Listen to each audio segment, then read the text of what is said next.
Ronaldo Kuate, ini dari Madura United ya, masih 17 tahun guys, mantap. Kemudian Ramai Rumaki, ya kita tahu pengalamannya sudah cukup banyak bersama dengan Persipro dengan tim nasional senior kemarin. Kemudian ada Irfan Jahori. Kalau menurut gue ini ya, ini sudah tepat apa yang dilakukan oleh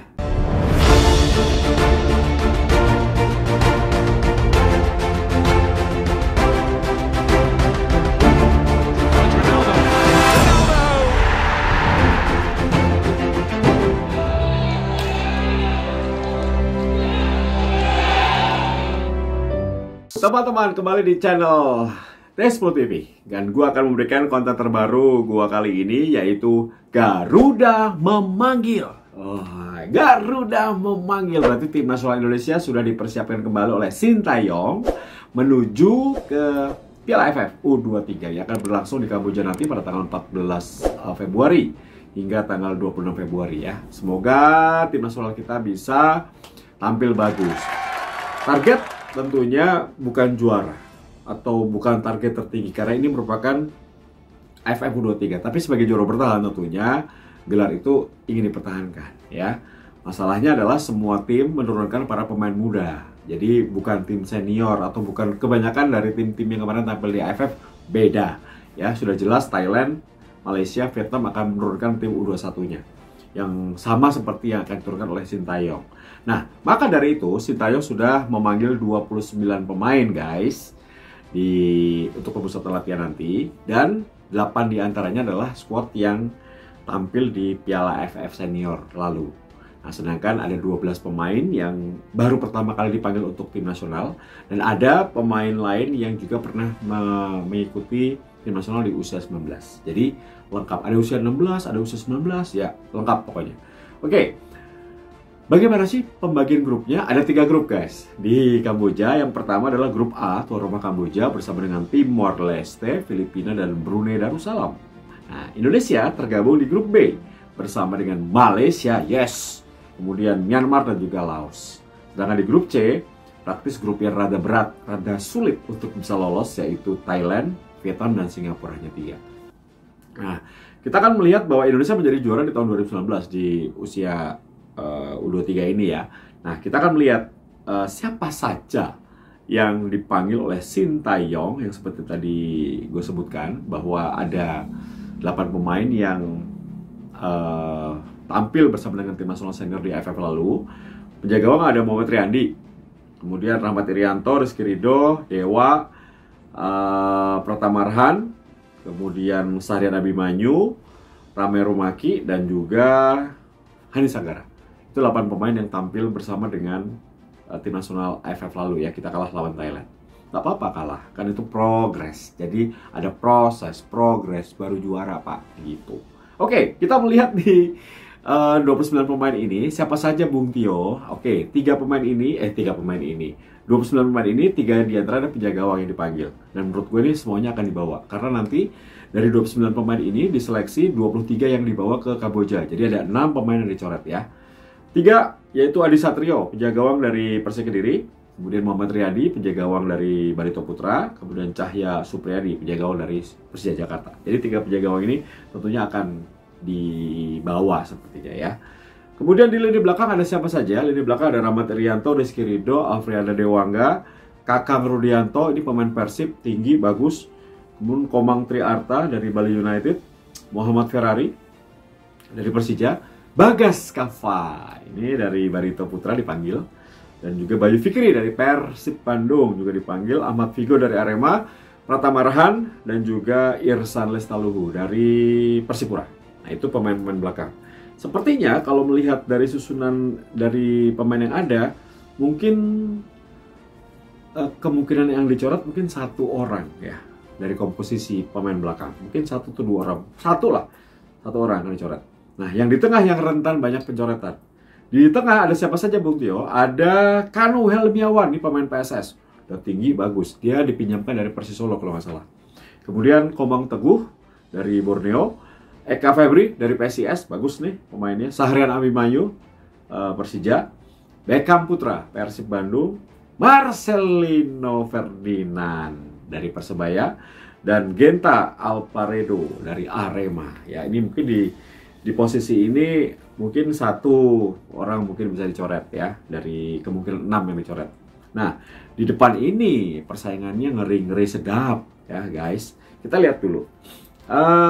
Di depan ada siapa aja? Ronaldo Kuate, ini dari Madura United ya, masih 17 tahun guys, mantap. Kemudian Ramai Rumaki, ya kita tahu pengalamannya sudah cukup banyak bersama dengan Persipro dengan tim nasional senior kemarin. Kemudian ada Irfan Jahori dari Persija Jakarta. Berikutnya Muhammad Iqbal dari Persita Tangerang, Suban Fajri dari Persiraja Banda Aceh, terus Gunawan Sarmandoen dari Persipura, Hanis Sagara dari Persikabo 1973, dan terakhir Taufik Hidayat dari Persija Jakarta. Jadi kalau melihat komposisi ini, kemungkinan yang dicoret itu dari lini belakang mungkin 2 pemain, lini tengah 1 pemain, lini depan 2 pemain, atau kalaupun membawa penjaga gawang hanya 2, yang 1 berarti dicoret. Kita akan melihat nanti ya, karena hanya 23 pemain saja yang dibawa ke Kamboja. Nah, bagaimana menurut Bung Tio bahwa kalau menurut gue ini ya, ini sudah tepat apa yang dilakukan oleh scouting, asisten, tim, dan juga tim kepelatihan dari Sintayong. Ini cukup bagus karena memang inilah pemain-pemain muda yang berbakat yang cukup bagus di liga kita, yang bisa meneruskan kakak-kakak seniornya. Dan ini tim ini dipersiapkan tentunya. Kemarin kita tahu bahwa di tim nasional senior banyak kekurangan. Semoga saja dari pemain-pemain ini ada yang bisa menambal sulam dan juga mempersiapkan untuk Piala Dunia U20 ya. Nah, jadi kita juga bisa memiliki pemain-pemain muda yang siap tampil. Dan untuk target sebagai juara bertahan di tahun 2019, kalau juara alhamdulillah. Tapi kalau memang nggak juara, ini bukan target utama gitu. Ini bagaimana memberikan kesempatan bagi para pemain muda bisa kuat mental, bermain di membawa nama merah putih Garuda di dada untuk bisa bersaing dengan negara-negara lain. Tapi memang konfirmasi yang gue dapatkan, Kamboja cukup serius karena mereka tuan rumah. Tapi yang gue lihat bahwa Malaysia, kemudian Thailand, Vietnam yang notabene setara sama kita untuk persaingan di level Asia Tenggara, itu menurunkan pemain U19 dan U21. Jadi mereka tidak memakai pemain senior satupun. Nah, kita masih melihat pemain muda tapi sudah di level senior ya, yang para pemain yang tampil di Persebaya Surabaya, di Persija dan Persik itu sudah mendapatkan posisi. Semoga ini bisa bermanfaat, bisa menguntungkan buat Indonesia. Kita akan menghadapi pertandingan pertama adalah Indonesia akan menghadapi Laos, kemudian tanggal 15 Februari, kemudian menghadapi Myanmar 18 Februari, dan terakhir menghadapi Malaysia 21 Februari. Ya, semoga kita bisa juara grup dan kita bisa lolos ke semifinal dan bagus ya. Tapi memang semoga pemain-pemain sehat, tidak yang terkena COVID, karena memang ini sedang cukup banyak ya COVID ya di Bali. Ketika liga berjalan banyak yang terkena COVID. Sebenarnya bukan salah Balinya, sebenarnya bagaimana harusnya federasi dan PT LIB sebagai operator melakukan bubble to bubble yang sangat ketat, protokol kesehatan ketat. Seperti halnya di awal-awal liga aman-aman aja, padahal lagi tinggi kan. Nah, ini sebenarnya jangan nyalahkan Bali ya. Cuman ini menurut gua harus tinjau ulang. Protokol kesehatannya harus ketat, karena yang gue tahu tesnya juga di Bali. Jadi pemain harus bubble to bubble aja, lapangan hotel, mau nggak mau harus begitu. Ini untuk kebaikan bersama. Semoga lancar Garuda muda sehingga bisa persiapan yang bagus, nanti bisa tampil untuk merah putih. Kita sudah siap mendukung kalian dan menonton di televisi ya. Jadi bagaimana para pemain muda ini akan diberikan kesempatan, karena semua pemain sekali lagi, semua pemain ingin tampil di bawah Sintayong pasti. Setelah kita lihat tim nasional Sintayong cukup bagus di AFF, meskipun tidak juara, tapi semua pemain akan berlomba-lomba untuk berada di tim itu, karena memang ilmunya pasti dapat. Sintayong pelatih bagus, pelatih berpengalaman, dan ekspektasi dari masyarakat Indonesia sedang tinggi-tingginya nih. Jadi pasti jadwal jam berapa aja sudah ditunggu. Mulai dari warung kopi sampai kafe besar, pasti TV-nya sudah menunggu kapan tim nasional Indonesia bermain. Gitu. Jadi Garuda memanggil, kami menanti menyaksikan. Semoga sukses Sintayong bersama dengan tim nasional U23 yang relatif sangat muda dan strong ya. Tadi ada pertanyaan, Ada pertanyaan, Bung Tio, boleh nggak memberikan starting line up dari versi Bung Tio mengenai tim yang dibawa oleh Sintayong? Lupa gua, hampir aja. Oke, kalau menurut gua, posisi penjaga gawang gua akan, formasi pasti 4-3-3 ya. 4-3-3. 4-3-3 itu bisa 4-2-3-1 lah kalau Sintayong. Formasinya seperti itu. Penjaga gawang Riyandi, di kanan gua pilih Bagas Kava karena gak ada Asnawi, jadi Bagas. Kemudian di kiri Pertamarhan, di dua center back gue pilih Rizky Ridho dengan Dewa ya. Sedangkan untuk di depan 4 pemain ada satu gelandang bertahan, yaitu pastinya Rahmat Irianto. Di depannya adalah Marcelino berpasangan dengan Beckham Putra. Ngeri.